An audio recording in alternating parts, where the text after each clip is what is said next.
it's time to sharpen up those edges and grease up your chains. We are going to live it up with mountain life.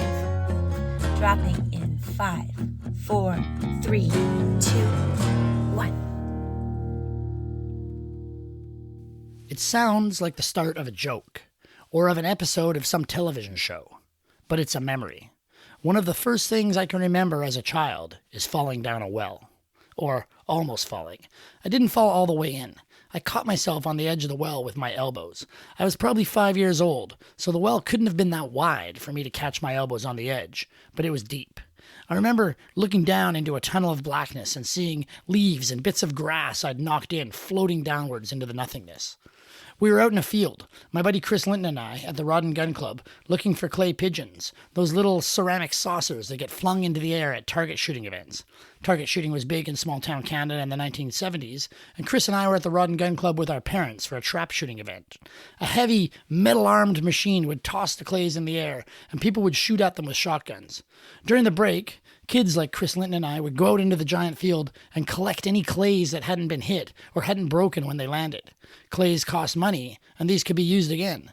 And if you got enough of them, someone would usually give you a chocolate bar from the clubhouse.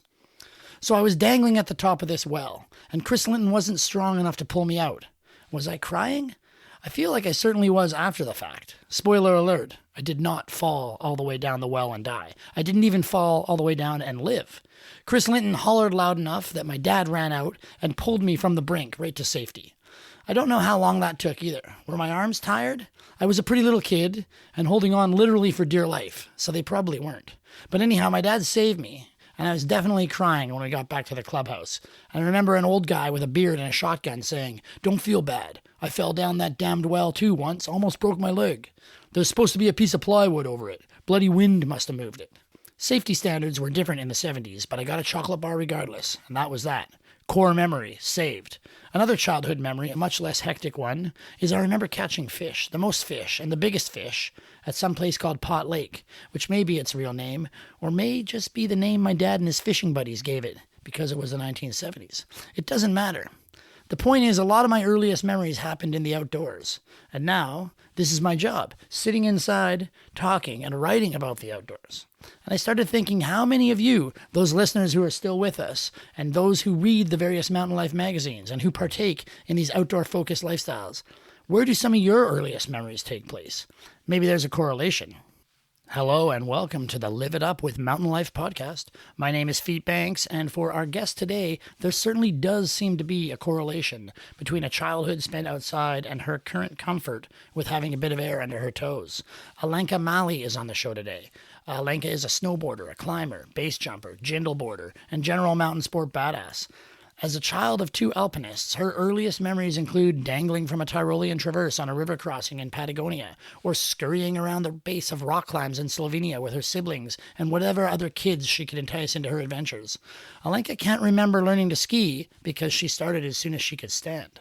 These days, she's a snowboarder competing for a spot on the World Freeride Tour, and last winter, Alenka produced a film called The Beginning, which examines her unique mountain-based upbringing and her quest to do a snowboard base jump, also known as riding your board off a cliff so big you need to pull a parachute to land safely. So let's get into it. Here's me, alive and not in the bottom of a well, talking to Alenka Mali.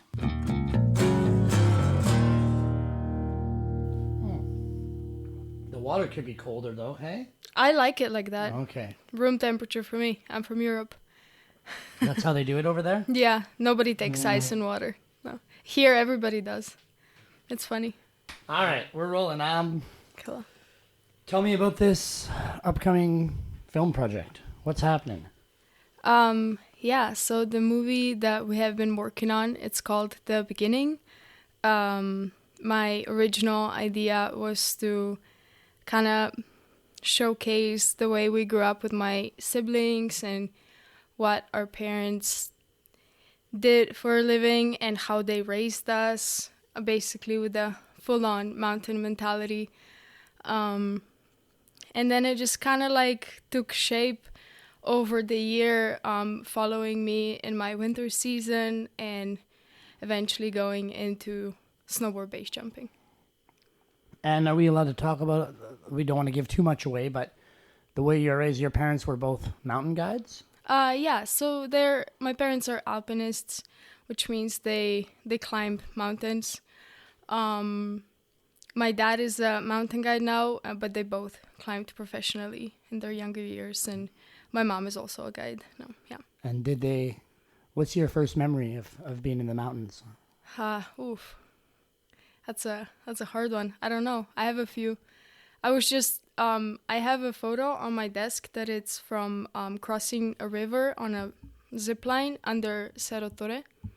And I was thinking about that picture, and I can very clearly remember that moment as well. And I was probably 6 years old at that point, or 5. Yeah. Awesome. And so part of your time was South America, part of it was Europe? Yeah, that's right. We were all, like me and my siblings, we were born in Slovenia, and we kind of grew up in Argentina. My mom is Argentinian, my dad is Slovenian. And yeah, we were raised by both cultures. You know, they were chasing rocks and chasing mountains, and they brought us with them. And would they like do a lot of, endless summer or endless winter, just bouncing from hemisphere to hemisphere? Yeah, we avoided winter for sure. Right. Summer was the priority. Yeah. And now you're a snowboarder and you're going down there in our summer. Yeah, now I chase winter. Crazy. Yeah, but I still appreciate summer. I need summer months. And do they still do the same, or are they more based in Europe now, or do they still bounce back and forth? My dad lives here in Squamish full time, but he works in Bala during the winter. He goes to South America in the summer, still for skiing, and sometimes to Alaska. My mom, she's a summer baby for sure. She likes the sun. So yeah, she's kind of in the Mediterranean part of Europe during the winter, but still loves ski touring too. She's more in Europe now these days. And did you get her out base jumping, or what are her thoughts on that? She loves it. Yeah, no, she's seen me jump so many times, and actually she's a big supporter. She actually wants me to start wingsuiting. Wow. Fully, because she believes that's safer. Yeah. Wow. It looks so crazy, the wingsuiting. When did you get into that? Safer. When did you get into that base jumping? I got into it a couple years ago. I started dating Spencer, and I was around base jumping a lot, and the base jumper crowd, and just basically watching it every day and shuttling them for jumps or coming up to the exit. I think it became very normal to me, and then it was very natural that I would start doing it. Like, we both knew, It was time for me to start, and he actually mentored me into it. And is that sort of how you've done it? You just see something that catches your eye, and then you just pursue it until you're good at it? Yeah, I try to. I still have a couple things that I have never even tried to pursue, but I would like to do, like wing foiling. Yeah. But yeah, there's always a way. If you want it, you can always do it. Sure. Yeah. Talk about snowboarding a bit. I mean, I know you have competed in the Freeride World qualifiers and other contests. Was that something that you always wanted to do, was compete in snowboarding, or did that just sort of come as your career grew? No, that just sort of happened. I was, I don't know, spending more and more time outside in the backcountry and outside the piste on the resort. And yeah, I started looking at all these freeride competitions, and I was looking at what those girls were doing, and I thought, wow, I can definitely do that, And then I started signing up for comps, and there's quite a big ladder that you need to climb when it comes to qualifiers. You have 1-star, 2-star, 3-star, 4-star competitions. Right. And then you qualify for the World Tour. So it's not that easy to get into it. You have to be invited to a lot of them. But yeah, I just started at the bottom and went up, just like anything. Those invitations, they'll base it on previous competitions, or do they base it on like film parts or anything like that too? Or they do have spots for wild cards, but it's not at all about that. It's usually based on points. Right. Yeah. And you enjoy it more than regular free riding? No. Yeah. No, I don't. I love being in the backcountry and just having the freedom to do whatever. Competitions are very structured. You get one run. It's usually on shitty snow. and you need to show your style, and you have this one chance to do it. And usually I'm very nervous, and there's a lot on stake when you like travel somewhere to do one competition and you have one run. You spend a lot of money and time doing that, so you obviously want to do good every single time, right? But they're good for me right now. They're good for my progression, and we'll see where this takes me. Like, I don't really care to be the best snowboarder in the world or to compete for the next 20 years. I just want to ride mountains, and competitions are a really good way to meet and like connect with the community and put my name out there. Yeah. And it's pretty, I mean, it seems like, the snowboard community's only been around kind of, we're going into our second generation now, but it's always been a little bit different than traditional sports. Is that one of the things that drew you to it, was, the people of snowboarding as much as the act itself? Absolutely, yeah. I skied until I was 15, and then I came to Canada, and my dad's friend, Luke, he took me to Brandywine with his buddy's snowboard, and he's like, here. He took me up, I don't know, at this hill with a snowmobile, and he's like, write this down. And I came down. I never rode powder on a snowboard. I think I snowboarded twice before. And I came down. I struggled to get down. I came down, and he was blasting Gangster's Paradise on a speaker. He's a big snowboarder, hard. And I was just like, yeah, this is what it feels like to be a snowboarder, You're cool. Yeah. I want to snowboard. I want to be cool. And was that your first time on a snowmobile too, or? Yeah. Yeah. So it's pretty amazing day to get up there. Yeah. Quiet. Sunny, powder. Yeah. We were alone. Yeah, it was good. So this movie, I don't know, are we allowed to talk about it a bit, or is it a surprise ending, or? When is this coming out? November? November? Yeah. Yeah, we're allowed to talk about it. Like, I'll try to answer it in a way that I don't give too much away. Yeah, but there's some snowboard base. Yeah, there's snowboard base in the movie for sure. How did that feel to drop in on that note? I don't know that any woman's ever done that. Me neither. Well, I know a couple guys that have done it. Right. Spencer did it once a couple years ago, and then we went up to Chief and did it together, and then a couple more times during the spring this year. It felt amazing. It felt like I was combining two of my favorite sports. Yeah. When you're sometimes looking up a mountain and you see a really cool line, but it doesn't have an ending, or like you would just die if you ride it. Yeah. Yeah, that's with the snowboard base. I feel like those kind of lines can like become possible for me to do. Huh. Have you got any ones in mind for this coming up winter locally? A couple, yeah. We'll see how it goes. Yeah. Definitely, I'm thinking about a couple. Yeah. The approaches here in BC are difficult. Right. Yeah. You've had a couple other film projects in the past. What was different about this one than some of your past film projects? Well, with this one, I was working with a director from Chris, from this production company from Vancouver called Pachamama. He is South American as well, and he basically kind of took over the whole making of the film. So I had to let go a little bit and let him have control, which was difficult. But we also got to know each other on a deeper level, because he had to know me quite well to tell my story, and for me to trust him to tell my story.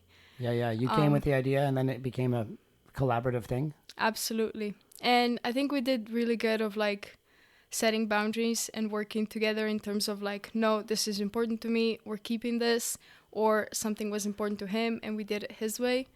But yeah, this was definitely a full on like, and we came up with the idea in January, and we stopped filming in May. Right. So it was a really quick turnaround for the budget that we had, for the amount of things we had to do. It fully took over my life. Yeah. Yeah. You were sort of running as a producer, organizing, getting the budget, getting the transport, all that. Mm-hmm. Have you done that before? Not on this scale. I have organized, because I also organized both of our expeditions that we did for the movie. And I really enjoyed that part. I've done a bit of that in the past, but this was full on managing like a crew, food, helicopters, safety, tents, accommodation, everything. So it was pretty full on for sure. Yeah. With all that extra work, does the snowboarding, does the riding, does the base jumping, does that feel different when you've got all that other stuff going on at the same time? How do you keep your head separate? No, I don't think it feels different. I think especially from competitions, I've learned like a way to tune everything out and just to focus on what I have in front of me. So when I did the snowboard base, honestly, it was just me. Yeah. Like me and Spencer next to me, and that was the only thing that existed in my mind. I heard people talking on the radio, like counting me down. I heard everything, but it didn't. Like none of that mattered or affected me at the moment. It feels like that's the good way, the safest way to be. Yeah, for sure. 100% right there at that. Mm-hmm.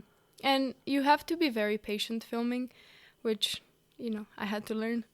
Normally when I'm doing whatever I'm doing every day, I just go do it. But with filming, you need to wait around a lot, and you need to just be patient and go on their time, Yeah. When we started talking about this project, I know Chris asked me, hey, is it possible that you jump at sunset? And I was like, no way, get that out of your mind. Like, we're jumping when the winds are the best. Yeah. Like, we're not jumping when the light is the best. So I did work with him in some ways of like, he had to let go in some artistic, conditions that he wanted to have. Mm-hmm. And for safety reasons, So he did listen to me, and the whole crew listened to us when it came to our safety, because that was number one, everybody's safety. Have you always been good at that, drawing those boundaries and sticking to it? Even, sometimes as a woman, those industries are still pretty male dominated. Has that been something you've had to learn, or did you just come in that way? I think there's for sure been situations where I felt like my opinion was not the most respected, but I don't think I've ever had an issue of people not listening to me, or no, it's been pretty good. Yeah, I say what's on my mind. Yeah, always. Yeah. So you finished filming, and then right away you went to Slovenia with your mom. Yeah. And just that was more of a holiday, or was that a deeper trip? No, that was purely just to spend time with my family. Yeah. Spend time with her. Climbing and a lot of base jumping, which was fun. Yeah, got to do my first terminal base jumps off Monte Brento. Right. And Spencer came down to Europe on surprise too. So we spent a week together in Italy and Slovenia. It was nice. Is it a bigger scene there, base jumping in Europe, than it is over here? There's especially, it depends where you go, because there's hot spots for sure. You can't, it's not a sport that you can do just anywhere. Yeah. You need proper cliffs for that. And there's, it depends. At that moment, there was a lot of people there because it's the best season to go, Yeah. But I think in Slovenia, there's only 10 people who base jump right now. So when you look at it on a bigger scale, it's still not a huge scene. But when you go to a hot spot and you're going to see 20 people every day or 30 jumping, So it's, And is that community, does it have any resemblance of, say the snowboard community at a competition, or, up in the backcountry on a good sled day when you see a bunch of, is it a similar vibe, or? I would say base jumping is a very individual sport, At least I've experienced, in the backcountry, you go out with a team, you're a team, whether it's 2 people or 5, you're a team, and you make decisions together. Base jumping, people make decisions on their own, There's a lot of different jumps that you can do, and a lot of different ways to do them, and everybody just kind of decides on their own how they want to do it. Some people hike down because they don't like the conditions. Some people jump because they don't care, So, it's very individual and very, single-minded. Yeah. Yeah, I guess that makes sense. Yeah, I mean, nobody will help you, right? You're on your own. Yeah. Yeah. Once you leave the rock, you're on your own.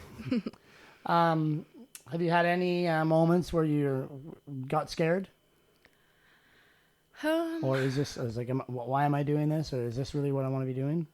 There was there was a moment where our friends from Moab came over to Canada with a helicopter, and we went maybe like northeast towards like Mount Butte area, which is like a 40-minute flight from Squamish, and we saw this cliff that they have scouted before, and we were jumping it. But to get dropped on that cliff, it was this like 2-meter big boulder that was just like, how do I describe this? This boulder was sitting on top of this 1,500-foot cliff, and everything above it was just snow. So the helicopter had like no place to land and drop us off, so we had to do a really hot unload. Yeah. But basically the helicopter was hovering above this boulder, and the guys were getting out, and they dropped like themselves on the boulder, barely touching it. But when I grabbed this kid, my feet were just dangling, and I was dangling above this really, really big cliff, not even geared up in my parachute. Yeah. Just like wondering, what the fuck? What am I doing here? At that point, Spencer grabbed me and like pulled me closer into the snow. And I went like, and I kind of like grabbed myself into the snow, and I don't know. When the helicopter flew away, we just stood there for a couple minutes, just like, what the hell just happened? Yeah. It's hard to describe that moment, but it was kind of like that. Yeah. Spencer's got a lot of experience in a lot of stuff like that would make most people's sphincters tighten. But we talked to him for one of our issues about, he had a shoot issue and slammed back into the wall, and it was awesome. The first thing he did, you could see in the video, was get his phone out, let everyone know he's okay. But do you carry worry about those sorts of things? Does that obviously that's what he does, but when something like that happens, or there's a close call, or like how do you navigate those situations? We just navigate them as they come. None of those kind of situations are easy. When that cliff stride happened last year, it was like the first thing that I like, as soon as, because I was watching him on the wall, and as soon as he called me, I knew that he was okay. If he was able to pull his phone out and call me, everything was okay. Really quickly, of course. But you have to, right? Yeah. And he knew that I was watching, and he knew the people above him were watching. So, it's tough. I feel like that's probably like the only thing that I'm like afraid of right now, or like the biggest fear that I have right now is something happening to him. Yeah. But the thing is, like, we can die in a car accident, Yeah. We can. I always say, like, you can break your neck going down an icy driveway. It's like, you can't really live your life like fearing these kind of situations, because like eventually, like, we're all gonna go, and we just don't know how, and I don't know. Yeah. It's part of it. I know that my parents like have experienced it a lot, losing their friends, and I have seen it since I was younger. We went to like friends' funerals that were really young, right, that they have lost in the mountains, and they always answered the same question in the same way that I'm answering it now. Yeah. It's like you can die anytime, anywhere. The Slovenian alpinism has a pretty interesting history. Yeah. So you grew up surrounded by climbers basically all the time, and you have one sister, or? I have two brothers. Two brothers. Yeah, three actually. So you were just a little gang of kids tagging along, climbing mountains. Yeah. What about school? Did you have to? Was it just like you would do that on time off, or were you guys really like nomads? We did school. We brought our homework to wherever we were. Right. We did it kind of online, like emailing teachers with the finished work. And then we would go to school for exams and stuff. And maybe we were in school for like, I don't know. It depended on a year. Yeah. Like some years we were in school more. Some years we were not in school at all. But we kind of like finished it, you know. Yeah. I had good grades, my brothers not so much. But it was just not a priority, and it was not a priority for my parents either. They were not like, oh, school first and then everything else. Yeah. No, my mom's biggest goal was like that we spent more nights outside than sleeping inside, like per year. Right. You know, she kept a little notebook of how many nights we slept outside. Awesome. Yeah. And are your brothers still pretty outdoorsy, or did it stick with them like it did for you? Yeah, so the middle one, Grega, he's competing in downhill biking, building bike parks in Europe. Marco, the third one, he moved to Squamish like a year ago, so he's hanging around here. He skis and stuff. And the youngest one is like full on. He loves climbing, and he goes to a lot of summits with my dad, like Mount Baker, Mount Rainier. He's 12 or 13. Yeah. So you're the oldest. Yeah, I'm the oldest. So you're the boss. Yeah, I was always the boss. Right. Yeah, they always listened to me. And that probably, I imagine that helps, you know, having a bunch of brothers, you know, then you're, you know, in these traditionally male-dominated sports, you're used to being surrounded by dudes. Yeah, totally. It was never a problem for me. Yeah. Yeah, to be in that situation. What was your worst job you've ever had? This one time I went, because I've been here in Squamish for 9 years, and I've been going to Europe frequently to visit my family. And this one time I went there, and I just kind of said, okay, I'm here for 3 months, maybe I should get a job, you know? And I went to work in a local bar, and, you know, Eastern European people, they drink. But I don't think many people realize that they start drinking with their coffee, you know? Right. So I was there at 6:15 every morning serving coffees legally, and also a shot of whatever they wanted, Jameson or, I don't know, Slivovec, like, you know, just your Slovenian liquor, just on cash, for cash. Right. You know?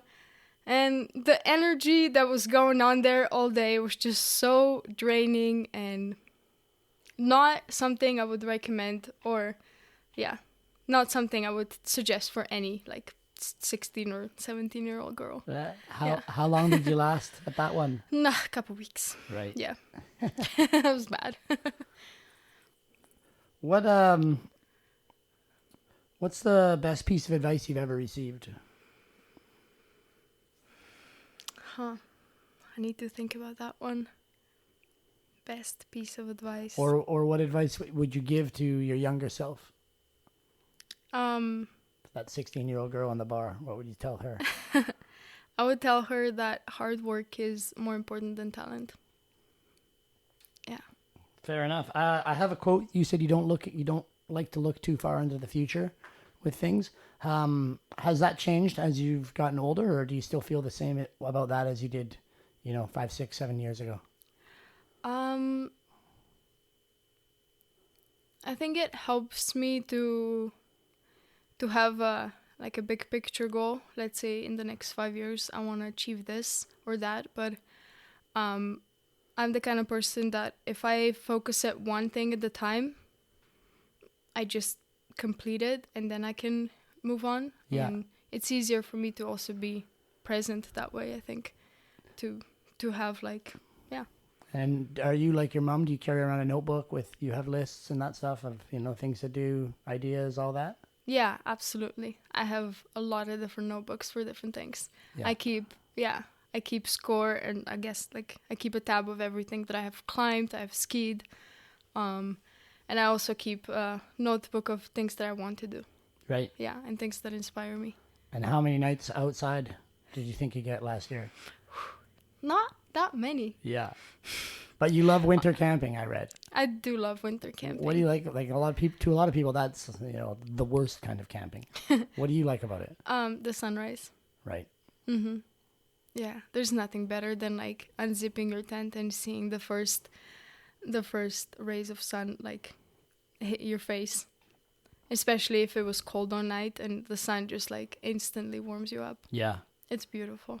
Yeah. I recommend that to anybody, at least once in their life, to go winter camping. Are you a snow caver, or is it tent every time, or? Tent every time. Right. Yeah, for sure. I still like comfort if I can. Yeah. You know, I would carry up a tent. For These sure. days the tents are getting pretty light. They are, yeah. Yeah. A kilo. You know, I think my tent is 1.5 kilos. It's really light. Yeah. Any other tricks? Good winter camping tricks? Let's see. Hot beverages constantly. Yeah. Hot water bottle. And also, it's really easy. I mean, during the winter, you get dehydrated very quickly during the day. But I would suggest to not drink water at least 1 hour before going to bed. Yeah. Because then you're going to have to get up in the middle of the night and it's not fun. Peeing winter camping sucks. It does, yeah.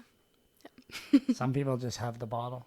Yeah, well, not my style. Yeah, I would rather get out. What are you most excited about for this season or these days? What's most stokes you up right now?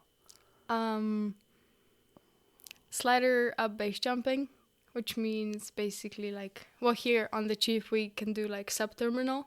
We don't have a cliff or like an exit to do terminal base jumping. Right. But and for people that don't know, terminal base jumping is when you have enough free fall to hit terminal velocity. exactly. Right. And Yeah. how high of a cliff do you need for that? Basically you need to fall for 7 to 10 seconds. It's different for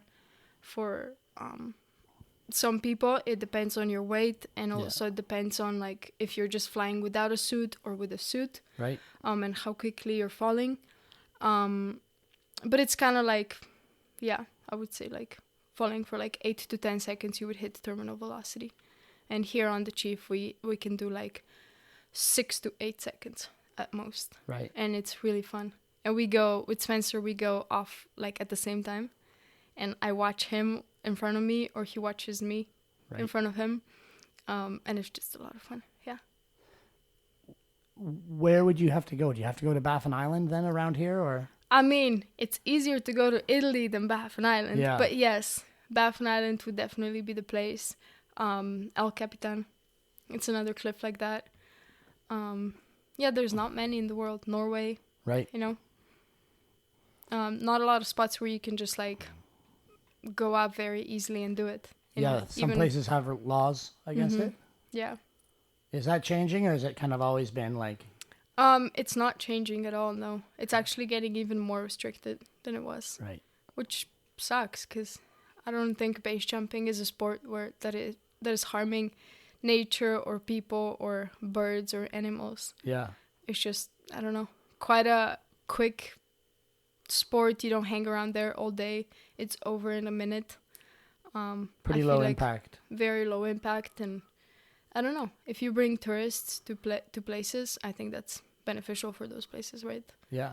But when you restrict those sports from mountains, I don't think you're benefiting much from that. Yeah. I would love to go to Baffin Island. That is a huge, it's written in very big letters on my list. Awesome. Yeah. You've been in Squamish in the we're here in Squamish Coast Mountains. How long have you been around here now then? 9 years. Right. Yeah. And what was it that drew you here? Was it because your dad brought you, or? Mm-hmm. Right. Yeah. When I was 15 years old, we wanted to permanently move to Argentina. We have been doing Slovenian school our whole lives. Yeah. But my mom just wanted to like move the whole family over to Argentina. And last minute, it didn't work out. We kind of kept the house in Slovenia. But I was ready to leave and move on. And I always thought Slovenia was too small for me. And my dad lived here for like a couple of years before then. And I just called him one day and be like, hey, can I just come for a year? See how it goes. Yeah. How old were you? 16. Right. So. Yeah. Did you come here and do school or no? Yeah. I went to House Sound. Right. And I worked really hard so I could graduate early, so I could snowboard. Yeah. Basically did a lot of online stuff so I could be on the mountain. Yeah. And you were competing by then too, or? No, Right. just snowboarding for fun. Right. Yeah. you've seen a lot of mountains in your life. What do you like most about these ones? You know, the Canadian West Coast mountains. I mean, the snow here is just amazing. Yeah. You need to work hard to get to the top of a mountain here. Right. Coming Compared from to Europe, yeah, you can take a gondola to 500 meters below the summit. Here, you need to usually start from ocean level and work really hard, and I think that makes it more satisfying when you get to the top. And are you doing much climbing in the summer still?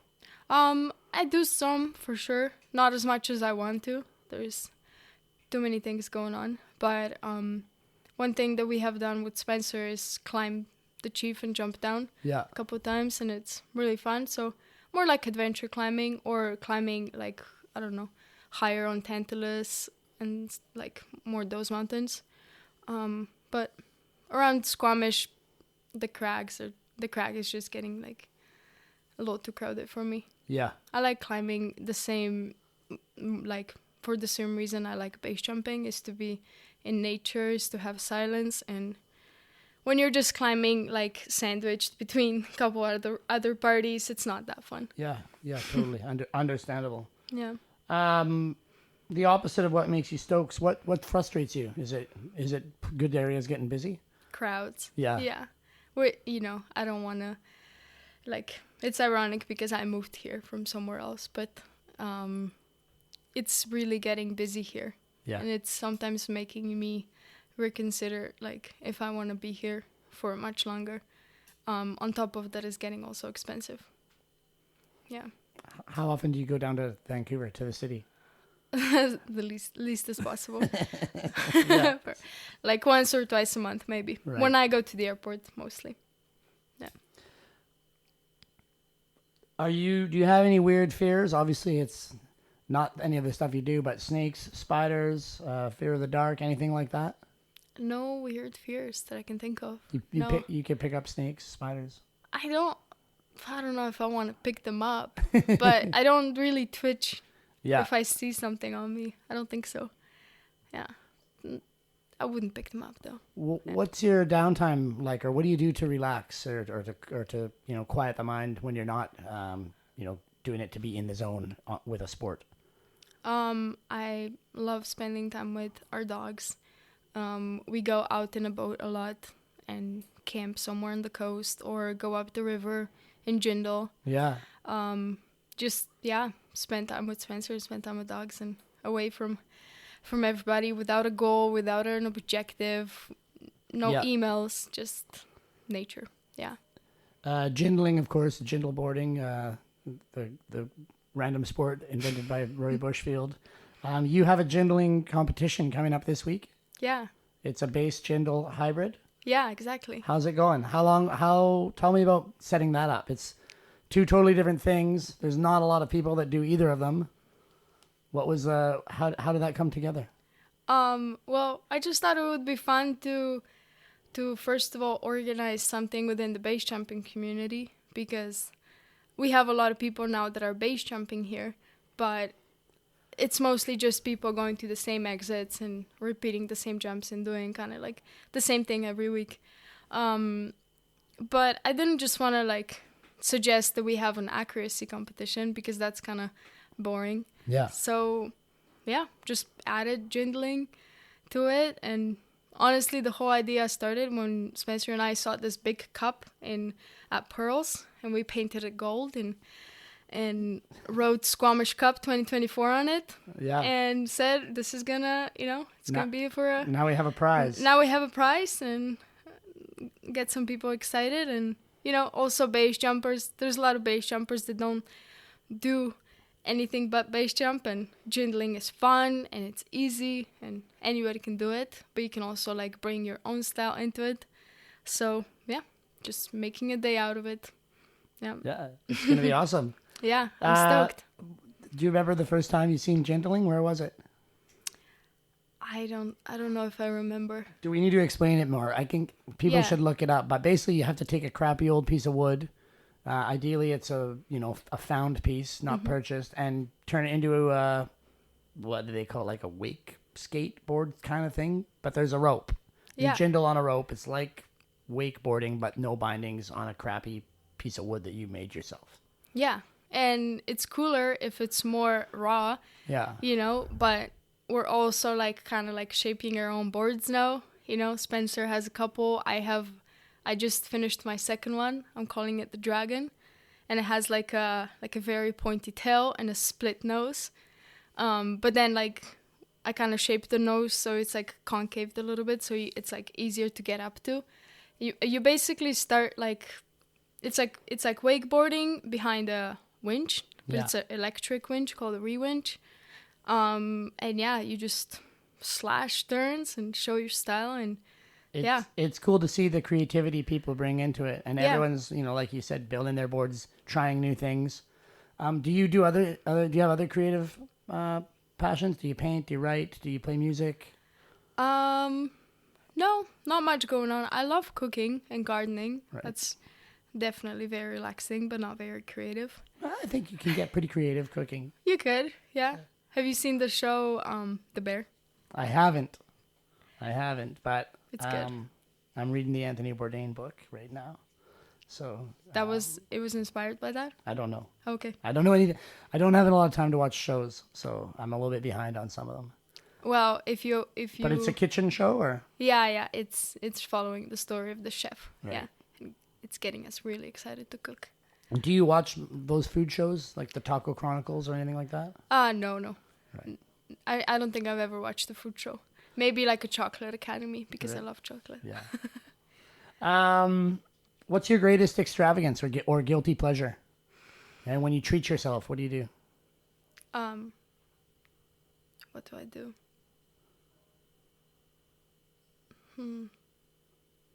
Like, is it a nice meal, or did you go get a fancy wine, or would you go buy that piece of gear you've always wanted, or Probably go buy a piece of gear. Yeah.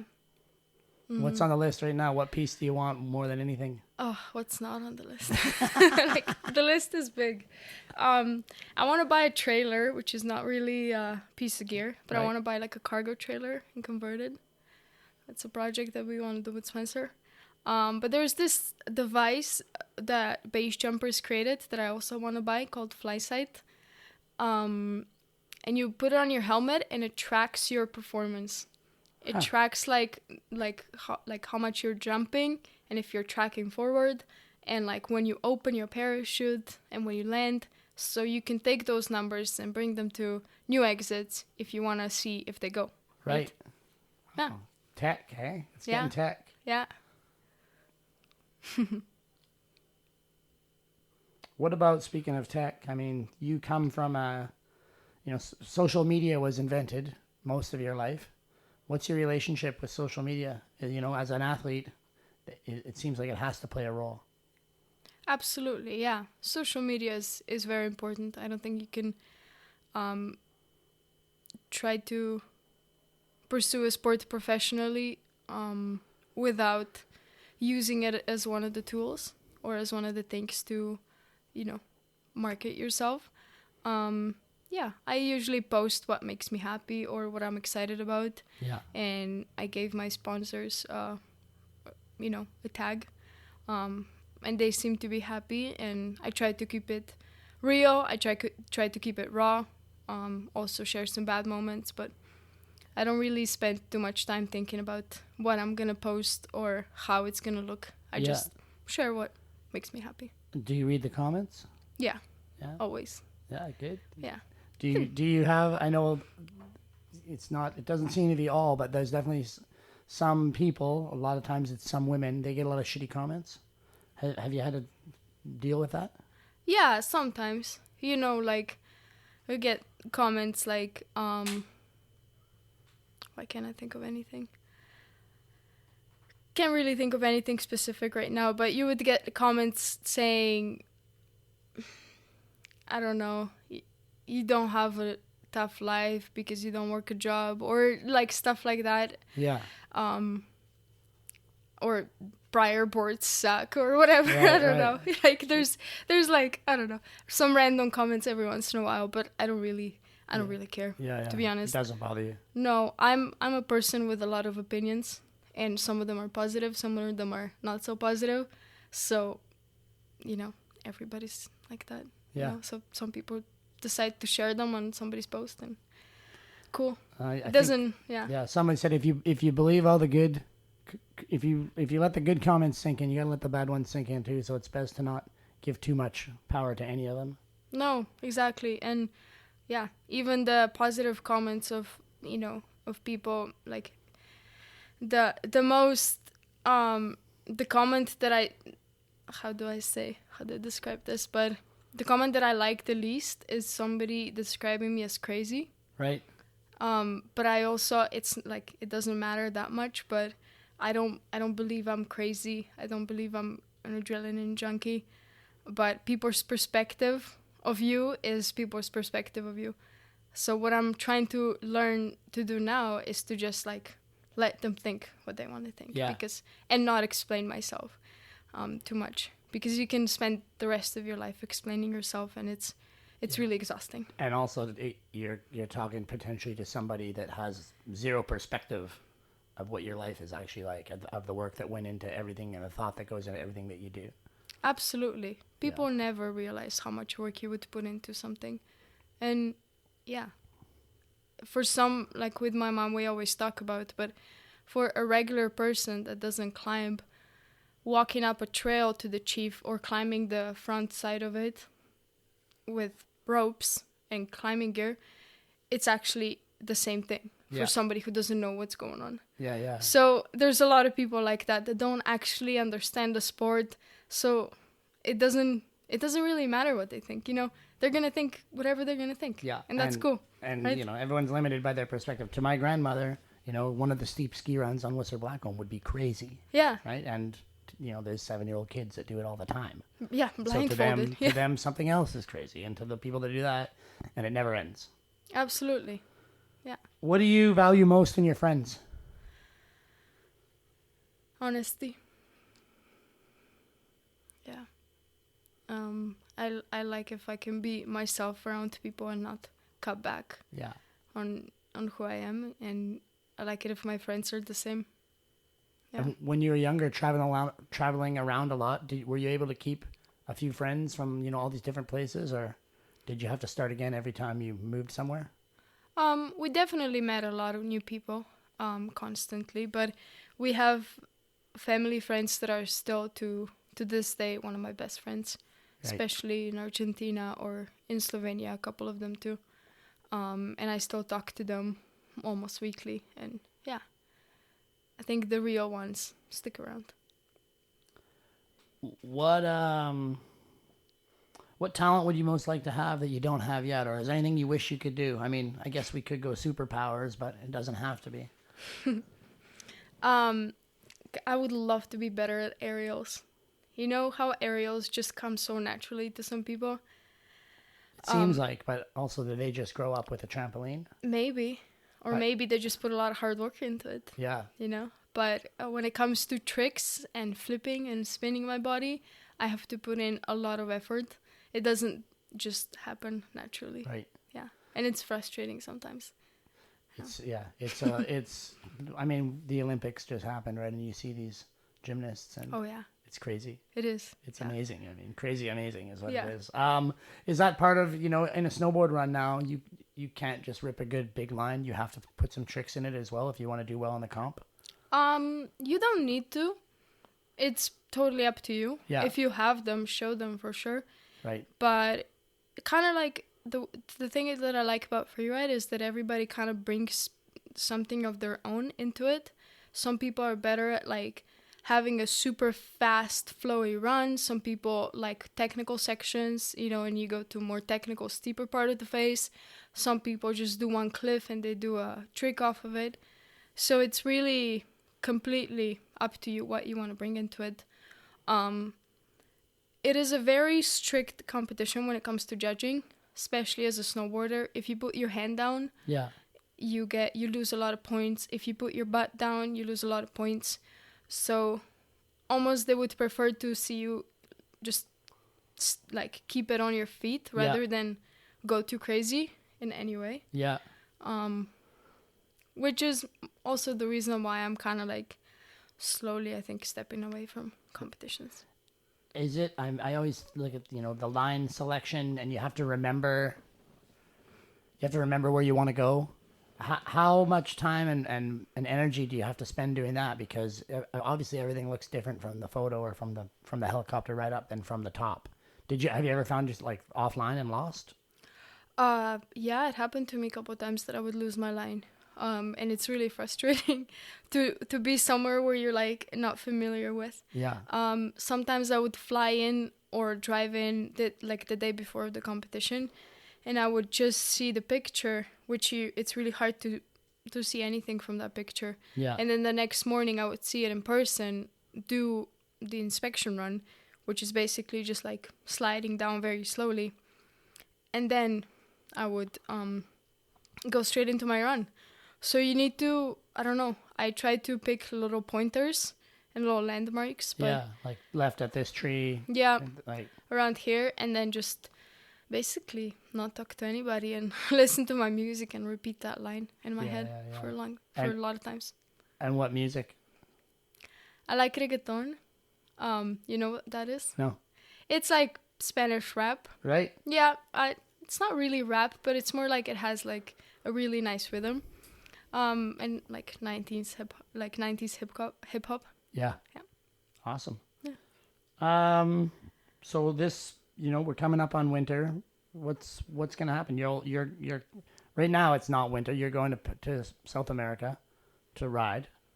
You'll come home when? November? September? I come home like the beginning of September. Yeah. Yeah, then I'll go work for a month.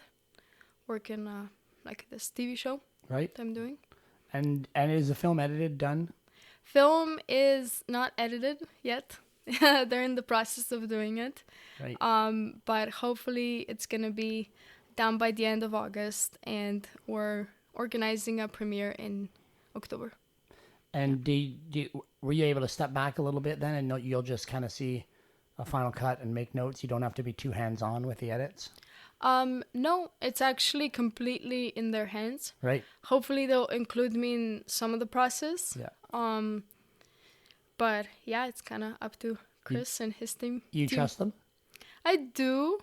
It sounds like there may be a butt coming. It's very hard for me to fully lose control. Yeah. On a baby that is mine. Yeah. This project, but I'll just have to kind of let go and then when it all works out, you'll have learned a lesson about letting go. Absolutely. Yeah. And I know that he's gonna do an amazing job. He's a big professional with a really good taste. Nice. Yeah. I always say life is about holding on and letting go and knowing when to do which. Mm-hmm. What do you have any big weighty advice for the kids out there? Or? In that sense, yeah. Wow. Just practice detachment. Like nothing in this world or nothing in this life belongs to you. So you just need to, I don't know, kind of enjoy time with a person or time in a place and realize when it's time to let go, because sometimes that's how it is, and holding on, it's what's causing some suffering in the moment. But yeah, nothing belongs to us, Awesome. Not even, not nature, nothing. Yeah. So what's the name of the film? How can people see it? It's going to be out by the time this comes out. Yeah, the film is called The Beginning, and we are planning to put it into some festivals through the fall and early winter, and then we're going to publish it probably on YouTube. I know TGR wanted to get involved in terms of distribution, yeah. So we're going to have to manage with them like where they're going to show it and what that's going to look like. But honestly, I'll definitely be sharing on my Instagram like links to where see the movie and posts about it.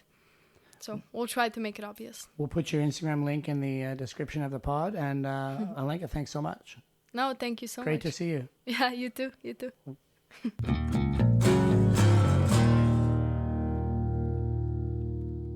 Well, all right, there you go. What a pleasure to talk to Alenka, and it's nice to finally get that recording out into your ears where it belongs. As mentioned, Alenka's film is called The Beginning. It will be playing at the Whistler Film Festival in early December and should get a wider release early in 2025. In the meantime, you can head over to mountainlifemedia.ca, where we are going to post the feature story I wrote on Alenka with pictures of her snowboard base from our buddy Jimmy Martinello and the trailer for her film.